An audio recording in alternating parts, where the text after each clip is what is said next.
Hi, Scary. For a change. Voice message naman. Kasi lagi nilang poke, diba? At least ito. Voice naman.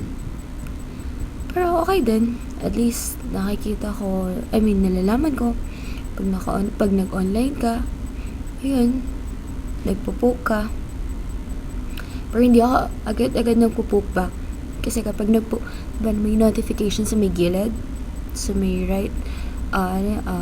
upper right corner ng account kapag may nag-poke, diba? And may picture. So, wala lang. So, gusto ko at least nakikita ko yung account mo doon. Nakikita ko yung name mo. And yung baby picture mo na cute. And nandun sa wall ko every time na nag-online ako. At di, nakakatawa. Kahit hindi tayo nakakapag-usap. Sa chat. Pero bihira. And topak palagi yung connections. Thank you. Kasi nandiyan ka pa rin. Hindi ka nagbago. I guess. Although, nababago na nga yung status mo. Magiging father ka na. But I think you're still the same Scary na nakilala ko before and till now. Maybe you're more mature now.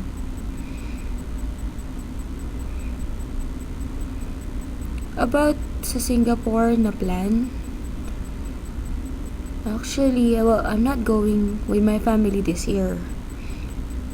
Plan ko next year with my family. Kasi wala pa namang passport yung dalawang kapatid ko. At saka pasukan.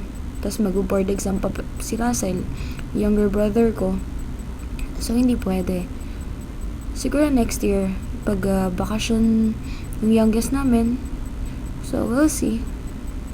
At least treat ko man lang sa kanila.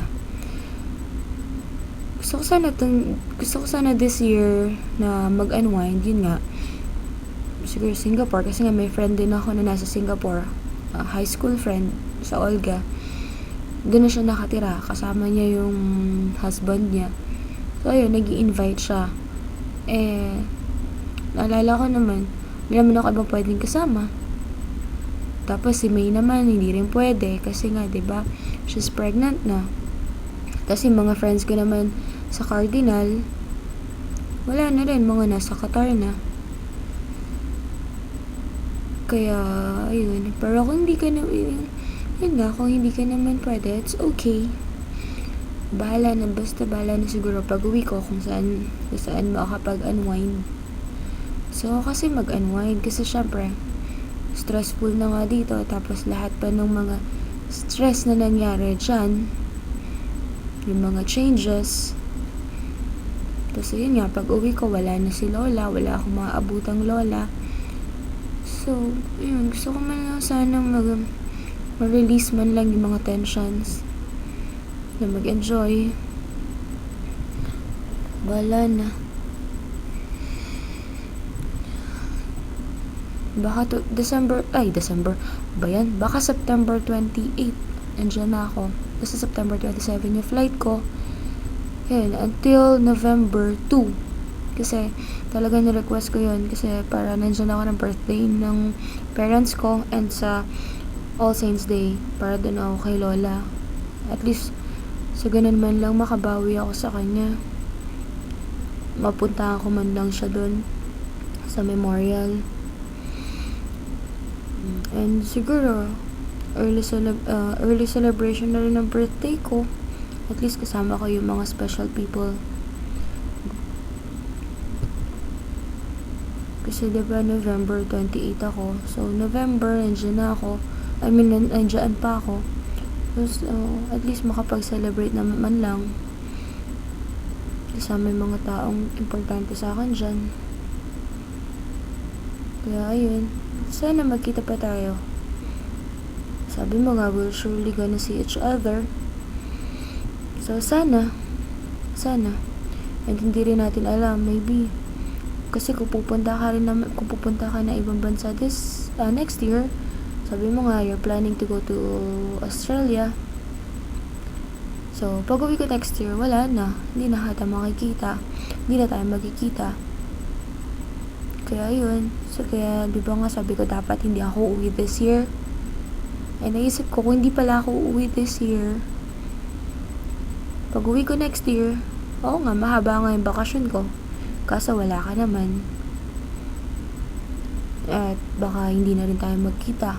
Pag nangyari yun, diba? Kasi, syempre, kanya-kanya ng buhay. Ay, scary. Kaya uwi ako para makita ka. Para at least magkita pa tayo. Kaya yun. Voice message lang to hindi ako na ganun ng ayoko magpakita sa video, nakakahiya. Taba ako kasi ngayon nanaba ako dito. Kasi laging food trip. Siyang hirap burn ng calories dito. Ang galing mag-in ng calories pero ang hirap mag-out, nakakainis. Ang hirap magpapawis dito. Pero hindi, papapayat ako bago ako umuwi. Kailangan. Ayun lang. I'll see you, scary. Sana. I miss you. I miss you. I miss you, scary. I miss you. I miss you, scary. Keep safe. Bye for now. Bye. Bye. Bye. Bye.